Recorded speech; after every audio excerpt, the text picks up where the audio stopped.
출애굽기 30장 17절부터 21절까지 말씀입니다. 여호와께서 모세에게 일러 가라사대 너는 물두멍을 노수로 만들고 그 받침도 노수로 만들어 씻게 하되 그것을 회막과 안 사이에 두고 그 속에 물을 담으라. 아론과 그 아들들이 그 두멍에서 수족을 씻되 그들이 회막에 들어갈 때 물로 씻어 씻기를 면할 것이요 밤에 가까이 가서 그 직분을 행하여 화제를 여호와 앞에 삼을 때에도 그리할지니라. 이와 같이 그들이 그 수족을 씻어 죽기를 면할지니 이는 그와 그 자손이 대대로 영원히 지킬 규례니라. 아멘. 네, 성도 여러분 안녕하셨습니까? 안녕하세요. 온라인으로 예배를 드리는 우리 온라인 성도 여러분, 육지와 또 멀리 해외에 텍사스에 있는 우리 하나님의 자녀 여러분 반갑습니다. 예, 지난 주일인가요? 주일에 우리가 이 출애굽기 30장 말씀을 나누는데 동일한 말씀 오늘 한 번 더 얘기를 하고자 합니다.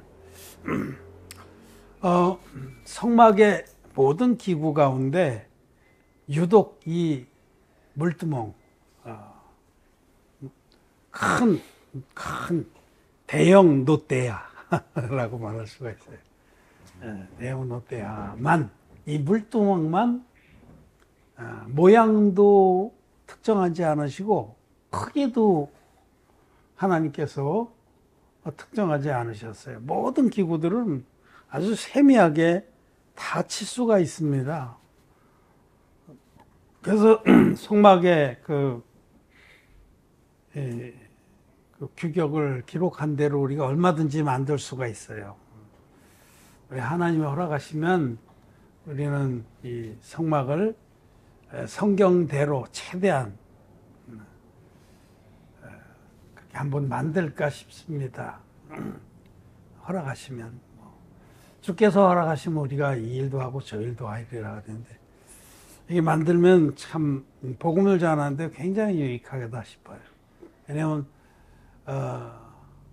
성막은 예수 그리스도의 자세한 초상화이기 때문에 성막을 성경에 가깝게 성경 할 수 있으면 뭐 성경대로죠. 우리가 이 모세처럼 모세는 하나님께로부터 하나님 보여주셨거든요. 그러니까 그래서 다 봤지만 우리 이제 기록된 말씀을 쫓아서 지을 수가 있습니다. 성막 뜰의 규격도 나와 있고 성막 뜰문도 정확히 나와 있고 재료도 세밀하게 다 정해져 있습니다. 성막 뜰문은 청색, 자색, 홍색 실과 고운 배실로 섞어 짜라. 그리고 또 그 문양까지도 말씀하시고 거기 그룹 천사를 수놓아서 만들지니라.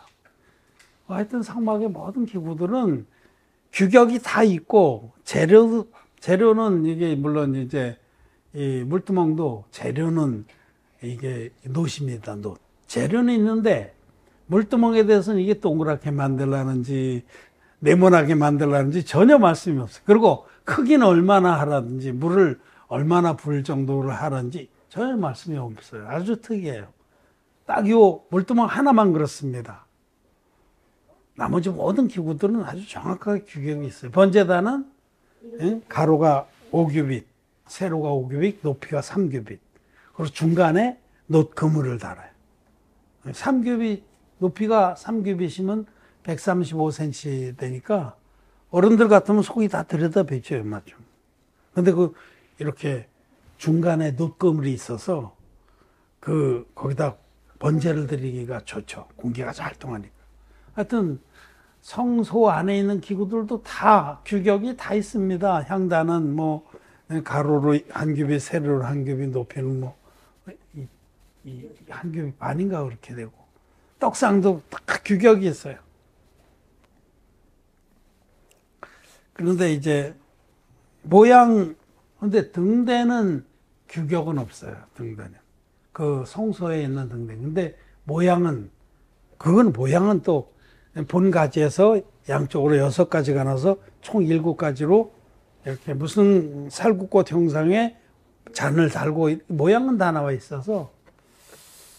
근데 이 물두멍만은 모양도 뭐 우리나라 옛날 노래 이름도 몰라요 성도 몰라 그런 노래가 있는데 모양도 없고 규격도 없어요.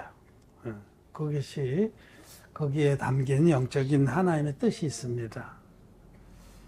왜 물두멍은 모양도 없고 또 규격도 없나? 이제 그런 부분을 잠깐 우리가 의문으로 남겨놓고, 하나님께서는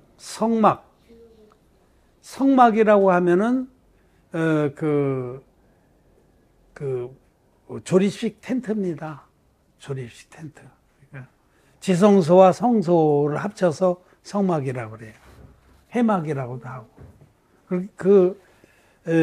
언약궤를 두는 곳이 지성소고, 그 휘장 바깥쪽에 이제 분향단과 등대, 촛대와 떡상 이렇게 3가지를 놓고, 그래서 그거는 성소고, 성소와 지성소로 되어 있는 것이 성막이에요. 천막으로 덮거든요. 그래서 성막이라고 그래요. 텐트입니다. 텐트.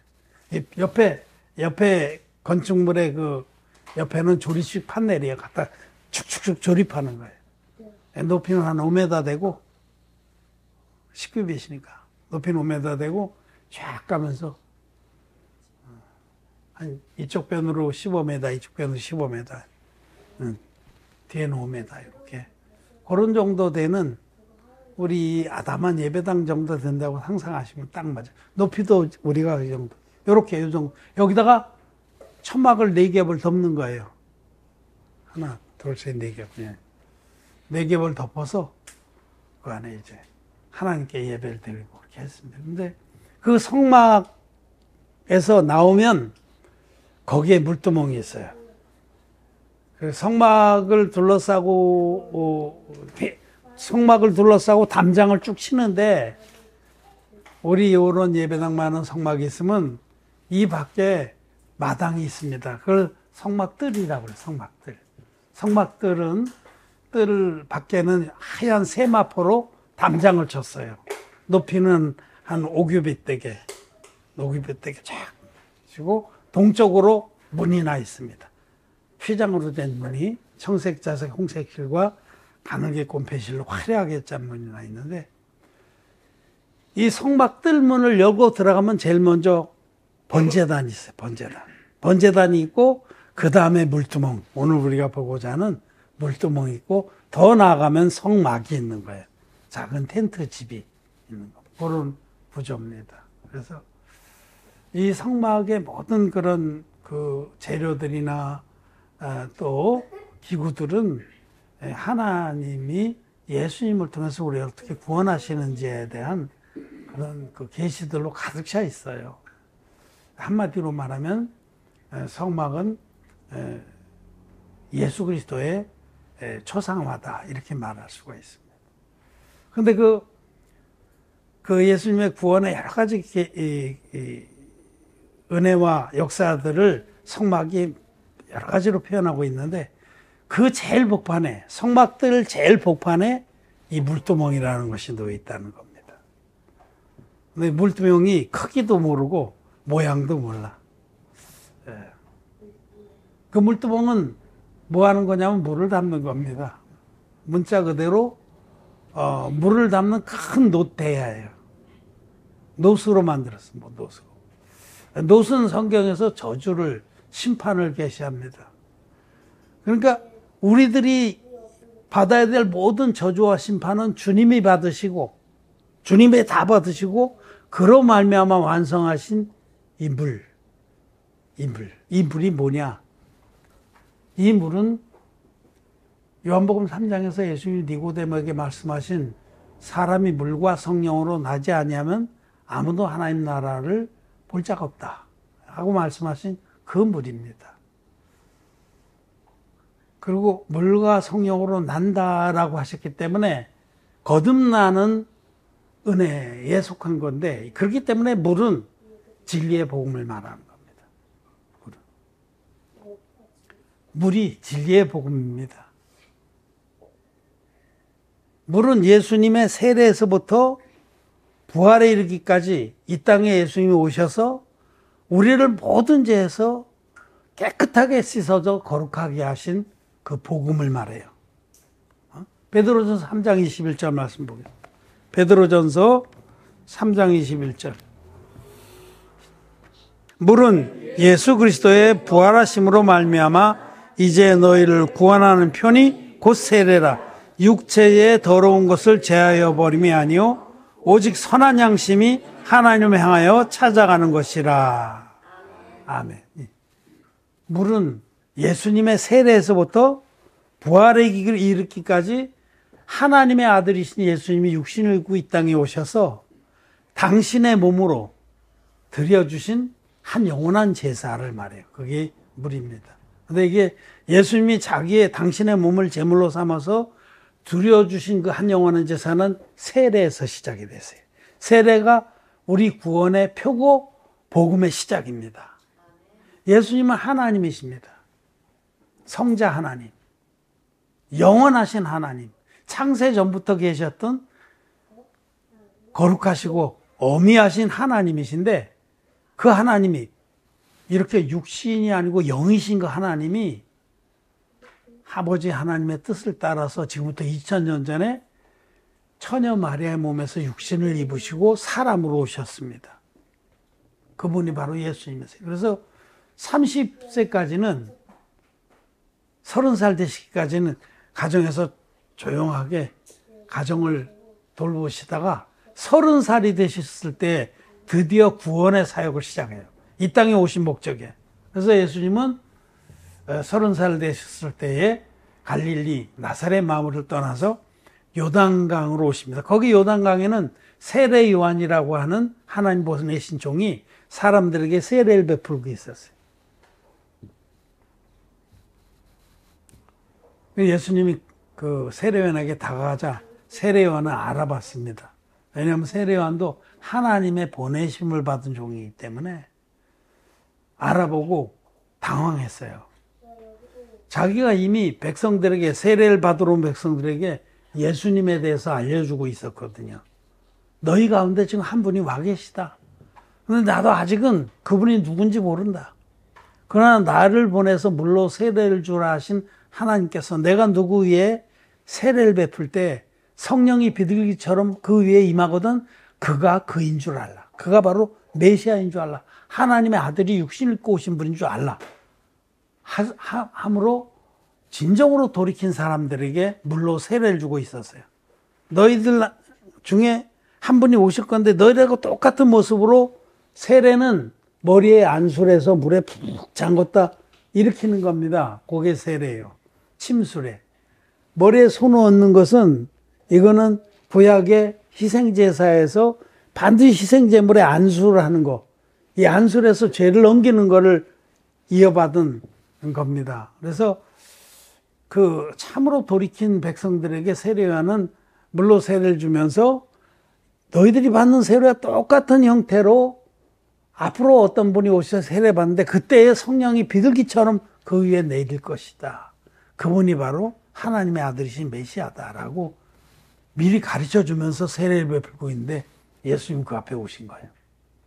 그래서 세례요한은 당황하고 두려워서 내가 세례를 받아야 할 텐데 어찌해서 내게 오십니까? 그렇게 거절했죠. 당황해서. 그런데 예수님이 아주 준엄하게 말씀하셨어요. 이제 허락하라. 이제는 내 머리에 손 얹어서 세례를 베풀어라. 이제 허락하라. 우리가 이와 같이 해요. 너는 내 머리에 손 얹고 나는 그 세례를 받아들이므로 세상의 모든 죄가 나에게 다 넘어오게 해야 하나님의 의가 이루어진다. 라고 말씀한 겁니다. 그게 마태복음 3장 15절 말씀이에요. 이제 허락하라. 우리가 이와 같이 하여 모든 의를 이루는 것이 합당하니라. 그렇게 세례를 받으셨어요. 그때에 비둘기처럼 성령께서 예수님 위에 내리고 하나님의 음성이 하늘로부터 들렸습니다. 이는 내 사랑하는 아들이요 내 기뻐하는 자라. 예수님 그 세례를 받으심으로 세상의 모든 죄를 당신의 육체에 다 짊어지셨다라고 성경은 말씀합니다. 이 놀라운 진리예요. 예수님이 받으신 세례는 전 인류의 죄가 예수님께 다 넘어간 세례였다. 아담에서부터 세상 종말까지 인류의 모든 죄화물은 예수님 세례를 통해서 예수님께 다 넘어갔다. 왜? 세례 요한이 인류의 대표자이기 때문에. 세례 요한을 성경은 예수님은 세례 요한을 가르쳐서 여자가 낳은 자 중에 세례 요한보다 큰 이가 일어남이 없도다 라고 하셨어요. 그 말씀은 세례 요한이 인류 중에서 제일 대표자. 그 대표자가 예수님 머리에 안수했기 때문에 인류의 모든 죄는 그때 예수님께 다 넘어간 겁니다. 그래서 세례받은 이튿날 예수님은 세상 죄를 지고 가는 하나님의 어린 양이로다라는 증거를 받은 거죠. 성경이 한치 한 획도 오차가 없습니다. 세례받은 이튿날, 요한복음 1장 29절 말씀입니다. 이튿날 세례 요한은 예수께서 자기에게 나오심을 보고 가로되 보라 세상 죄를 지고 가는 하나님의 어린 양이로다. 저와 여러분들의 모든 죄는 예수님 세례받을 때 예수님께 이미 다 넘어갔습니다. 완벽하게 넘어갔습니다. 머리카락 하나 먼지 않도록 안 남기고 전 인류의 죄가 예수님께 다 넘어갔습니다. 그리고 예수님은 십자가에 달리셔서 당신의 보혈로 세례 때에 짊어지신 인류의 모든 죄의 값을 당신의 보혈로 깨끗이 갚아주셨습니다. 이것이 바로 물과 피의 복음이에요. 사도 요한은 예수님이 세례받을 장면부터 다 봤던 사도 요한은 세례 요한의 제자였거든요. 예수님이 세례받을 때부터 다 봤어요. 그 다음날 세례 요한이 예수님 가르치면서 보라 세상 죄를 지고 간 하나님의 어린 양이로 할 때도 그 옆에 있었어요. 안드레하고 요한은. 그걸 세례 요한이 보냈습니다. 이제 나는 점점 적어져야 하고 저분은 점점 커져야 한다. 그렇게 말씀. 요한복음 3장에 있는 말씀이죠. 나는 저분의 신들매조차 신발끈조차 그럴 자격이 없다. 이제 저분을 너희는 따라가. 저분이 주님이시다. 그 세례 요한의 제자인 사도 요한은 나중에 요한일서의 말씀에서 예수 그리스도를 물과 피로 임하신 자라고 분명해요. 예수님이 이 땅에 우리를 구원하고 오신 메시아인데 물과 피로 임하셨다. 요단강물의 세례와 십자가의 피로 우리를 모든 죄에서 깨끗이 구원했다라고 이렇게 기록하고 있는 겁니다. 요한일서 5장의 말씀이에요. 이는 물과 피로 임하신 자니 곧 예수 그리스도시라. 물로만 아니요 물과 피로 임하셨고 증거하는 이는 성령이시니 성령은 진리니라. 증거하는 이가 셋이니 성령과 물과 피라. 또한 이 셋이 합하여 하나니라. 성령의 증거와 물의 증거와 피의 증거가 다 있는 복음만이 진리의 복음이다라고 성경은 분명하게 말씀을 합니다. 예수님은 이렇게 이 땅에 오셔서 세례와 십자가로 우리를 모든 죄에서 완전하게 구원하셨어요. 예수님이 세례 받으실 때에 예수님에게 넘어가지 않은 인류의 죄는 없습니다. 우리는 히틀러나 김일성이나 이런 사람들 아주 악독하고 너무 끔찍하게 정말 과연 인간으로는 저지르지 못할 그런 죄를 많이 졌잖아요. 히틀러는 유대인들을 최소 600만 명을 학살했다고 그러잖아요. 우리는 참 끔찍한 그런 일들 많이 봅니다. 연쇄살인 분들은 그렇고 막 전쟁이 나면은 얼마나 끔찍한 죄를 많이 저질러요. 부녀자들을 막 강간하고 자식을 막 죽이고 보는 앞에서. 그런 죄도 여러분 세상 죄입니다. 우리 생각에는 하나님 그런 죄는 그냥 빼놓고 가져가시지. 그건 우리 생각이고 하나님 편에서는 어떤 죄도 하나도 떨구지 않고 다 가져가셨습니다.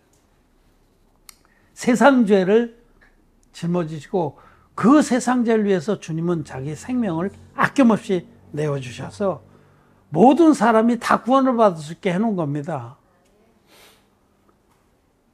예수님의 그 구원의 사역, 물과 피로 행하신 구원의 사역을 하나로 줄이면 물입니다.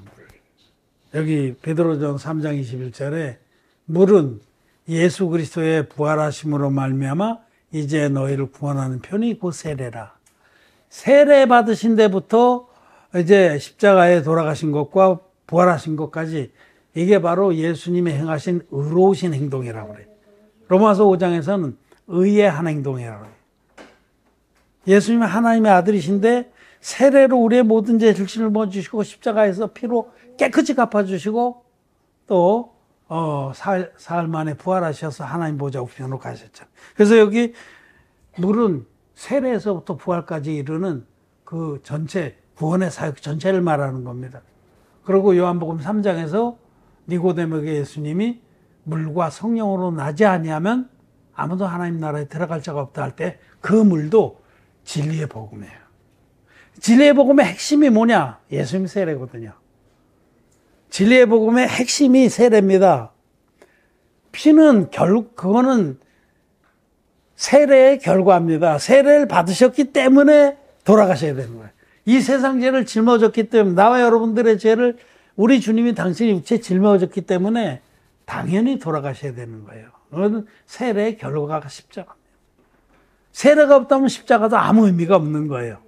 예수님이 세례를 안 받으셨다. 그럼 십자가에 돌아가셨다. 우리하고 아무 상관이 없는 거예요. 그렇잖아요. 우리 죄하고 아무 상관이 없이 혼자 돌아가신 거예요. 구약의 제사를 드릴 때 흠없는 제물이 있어야 되고 반드시 안수해야 되고 그리고 피 흘려 죽어야 돼, 제물이. 근데 흠없는 제물을 끌고 와서 안수를 안 하고 그냥 목다 갖고 죽여서 제사를 드렸어. 그거 불법 제사입니다. 하나님 안 받으십니다. 그리고 지금 오늘날 기독교인들이 예수님의 세례를 빼놓은 십자가의 피만의 복음을 믿는 건 불법입니다.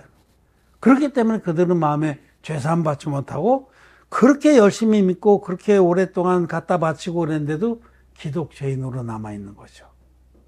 자, 오늘은 이 물두멍에 대해서 이제 말씀을 드리는, 이 물두멍에 담긴 물이 바로 진리의 복음이라는 얘기입니다.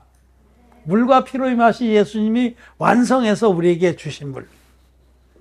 이 물두멍의 물로 씻는 거예요. 물두멍의 물은 예수님 세례를 포함한 복음 전체입니다. 복음 전체. 예수님이 요한복음 13장에 보면 제자들의 발을 씻어주셨어요.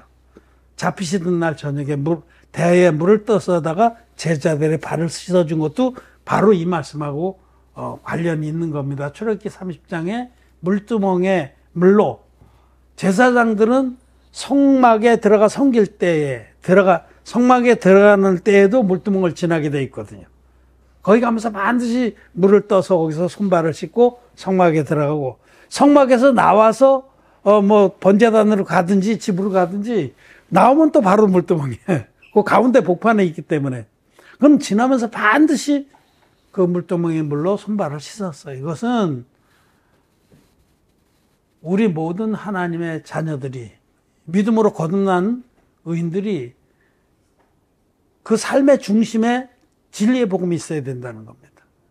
늘 우리는 어떤 일을 겪든지 어떤 그 일을 하든지 또 자기가 그 어둠에 빠지든지 연약한 것이 드러나든지 반드시 물두멍에서 손발을 씻어야만 합니다. 그래야만 죽음을 면한다라고 말씀. 너희 수족을 씻어서 죽음을 면하라. 여기 출애굽기 30장에 이와 같이 그들이 그 수족을 씻어 죽기를 면할지니. 여러분, 우리는 예배 때마다 복음을 얘기합니다. 어떻게 보면 지겹다고 생각할 수도 있어요. 그러나 정말 우리는 예배 때마다 들어도 너무 감사하고 목이 메고 또 질리지 않고 더 맛이 깊어지는 것이 복음입니다. 예배 때마다 우리는 이 복음의 말씀으로 우리를 또 씻는 거예요. 그럼 죄가 있어 씻는 게 아니에요. 정말 우리 주님이 우리 이렇게 구원했구나 하는 것을 감사로 제사를 드리는 겁니다. 늘 씻으면서. 자기 연약이 드러날 때에도 물론 그렇습니다. 자기 죄가 드러나고 자기 연약이 드러나고 어둠을 빠지기도 하고 그럴 때마다 우리는 반드시 물두멍으로 나가서 복음으로 자기를 한 번 더 깨끗이 하는 겁니다. 곧 물로 씻어 말씀으로 거룩하게 하사. 에베소서 말씀 한번 보면요. 에베소서 5장에 26절 같이 한번 읽겠습니다. 이는 곧 물로 씻어 말씀으로 깨끗하게 하사 거룩하게 하시고. 네. 우리는 이 복음의 물, 물과 피로 완성해서 우리에게 주신 진리의 복음, 이것이 물입니다. 이 복음의 물로 늘 마음을 정결하게 합니다. 확인하는 거죠, 확인. 늘 확인하는. 예. 그런데 이제 우리가 예수님 제자들 중에 대표적으로 베드로와 가룟 유다를 한번 생각해 볼 수 있어요. 베드로도 만만치 않은 그런 죄를 진 겁니다. 예수님 면전에서 예수님을 부인하고 나중엔 저주하면서 부인했어요. 자기 목숨을 보존하고자. 예수님 말씀하신 대로 세 번째 부인할 때에 닭이 울었습니다. 그래서 그때 예수님 그거 얼마 전에 그날 있었던 일, 저녁에 만찬 하시면서 그런 말씀하시고, 그리고 기드론 시내 건너편에 기도하러 갔다가 잡혀가셔서 지금 대제사장의 암은 그 집에서 겪은 일이에요.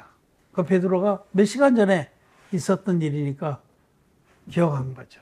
또 그런 말을 하실 때 자기는 보냈거든요. 네가 오늘 닭이 2번 울기 전에 나를 3번 부인하리라. 그 말 들을 때 베드로가 분했어요. 절대 그런 일 없겠다. 베드로는 자기 의가 대단한 사람, 혈기도 있고. 근데 자기가 그렇게 일을 저지르고 나서 뛰쳐나가서 심히 통곡했다고 성경은 기록하고. 가룟 유다는 예수님 팔았죠. 가룟 사람 유다. 예수님을 팔았습니다. 언전 30냥에 구약의 말씀에 응하게 하려고. 그런데 이 둘 다 하여튼 경중을 따질 수 없이 큰 죄를 졌습니다. 근데 가룟 유다는 어떻게 했냐면 자살해서 죽었습니다. 아겔다마, 피밭이라는 곳에 거기 가서 죽었어요. 창자가 나와갖고 죽었다 그러니까 어떻게 죽었는지. 자살했습니다. 어쨌든. 근데 베드로는 낙담을 해서 갈릴리 호수로 다시 고기 잡으러 갔지만 그는 마음속에서 주님이 자기 발을 씻어주신 것, 그리고 그것이 내 이죄까지도 가져갔다는 것을 마음속에 붙들고 있었던. 그러니까 이 물두멍의 능력을 붙들고 있는 자와 전혀 믿지 않았던 자의 결과가 나오는 거죠. 가룟 유다는 물두멍의 능력을 믿지 않았어요. 그 예수님이 발 씻어줄 때 유다도 있었습니다. 유다 발도 씻겼어요. 베드로가 물을 때 예수님께서는 네가 지금은 왜 내가 네 발을 씻어주는지 알지 못하지만 이후에는 알리라 하시고 씻어주셨어요. 유다도 다 들었어요, 그 말을. 제자들이 다 들은 거예요. 왜 주님이 우리 발을 씻어줄까? 그거 처음 있는 일이거든요. 그게 여러 번 있었다면 베드로가 그렇게 반응하지 않죠. 이게 처음 있는 일이에요. 예수님이 이제 곧 잡혀 돌아가실 거 아시기 때문에 제자들을 사랑하실 때 끝까지 사랑하시니라. 요한복음 13장은 그렇게 시작해요. 당신의 마지막 때가 갖고 온 것을 아시고 제자들을 사랑하실 때 끝까지 사랑하시니라. 정말 이 제자들 어려움이 오면은 나를 배반하기도 하고 팔기도 하고 이럴 텐데 그제까지 내가 다 씻어놨다는 것을 마지막으로도 이 대화의 물로 확인해 주고 이제 십자가의 길을 가시려고 그렇게 하신 겁니다. 그런데 베드로는 그래도 그 주님이 하신 일을 붙드는 거예요. 이제도 가져갔다는 거. 붙들고 있었기 때문에 자기 자신을 볼 땐 너무나 침륜에 빠질 수밖에 없고 얼굴을 들 수 없어서 낙담이 돼서 마음이 깨져서 비록 고기 잡으러 갔지만 주님께서 다시 부르실 때 주시라 하고 외치고 제일 먼저 뛰어든 건 베드로입니다. 겉옷을 벗고 있다가 겉옷을 입고서 뛰어들었어요. 좀 더 이렇게 상징적으로 보자면 성경에서 겉옷은 하나님의 의를 말씀할 때가 많거든요. 그냥 자기가 낙담해서 막 이러고 있다가 정말 자기 같은 것을 다시 찾아오신 주님을 확인한 순간에 겉옷을 껴입고는 그냥 물고기 같은 건 내버려두고 뛰어들어서 먼저 팍 헤엄쳐서 가요. 베드로는 주님이 이제까지 다 사신 것을 확실히 믿고 있었던 사람. 근데 유다는 그렇지 않았다는 거죠. 물두멍이 아무 모양도 없고 규격도 없는 것은 어떤 죄라도 다 해결해 놨다는 뜻이고, 우리 주님이 담당하셔서 없애신 죄는 무한하다는 겁니다. 주님의 복음의 역사는 무한하다. 숫자로 치수로 정해놓을 수가 없을 만큼 무한하다. 우리 주님이 우리를 구원하신 그 사랑은 무한한 겁니다. 제자들을 사랑하시되 끝까지 사랑하시니라. 물두멍의 그 역사는 아무리 길어다 써도 다음이 없는 역사입니다. 여러분들이 혹시 어떤 그 연약함이 드러나고 죄에 빠지기도 하고 그럴지라도 언제라도 진정으로 돌아와서 물두멍에서 수족을 씻으시면 끝나는 겁니다. 아, 이제까지도 주님이 세례로 담당해서 보혈로 깨끗이 갚아놨지 하고 확인하면 되는 겁니다. 주님의 구원의 사역 안에서 담당 못하실 그런 죄악은 없습니다.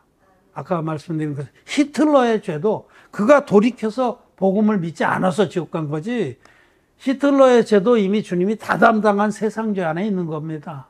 하나님의 궁휼하심과 채울하심을 절대로 제한하면 안 됩니다. 물두멍은 수치가 없다는 거예요. 물두멍에는 수치가 없어요. 치수가 없습니다.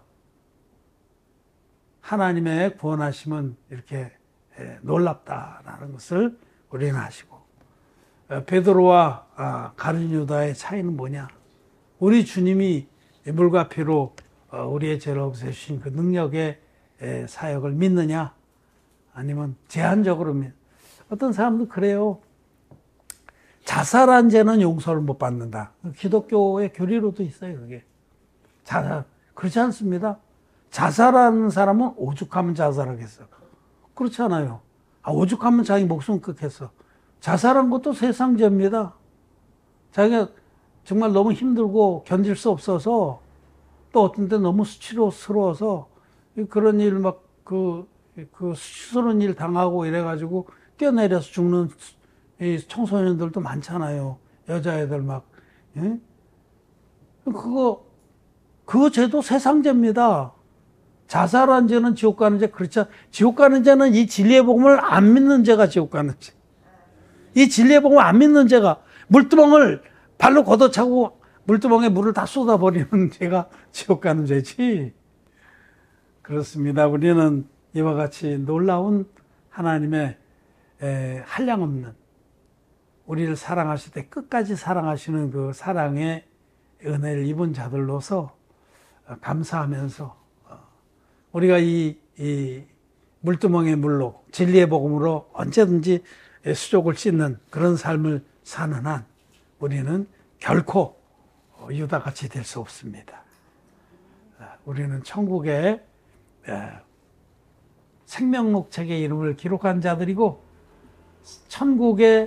천국은행에 어카운트가, 계좌가 있는 사람들. 제가 오늘 은행 갔다가 계좌 못 만들고 왔는데, 이 땅에서도 계좌 하나 만들려면 쉬운 게 아니에요. 법인 계좌 만들려고 갔는데 이제 못해서 내일 좀 해야죠. 뭐 증명서가 여러 개 있어야 돼. 천국의 계좌를 가지고 있는 사람은 거듭난 사람밖에 안 됩니다. 이 물과 피의 복음 믿어서 죄 사함 받은 의인들만 생명록 책에 이름이 있고 계좌가 있어요. 하늘 계좌에 하늘의 보화를 쌓는 우리들이 되기를 바랍니다. 말씀 마쳤습니다.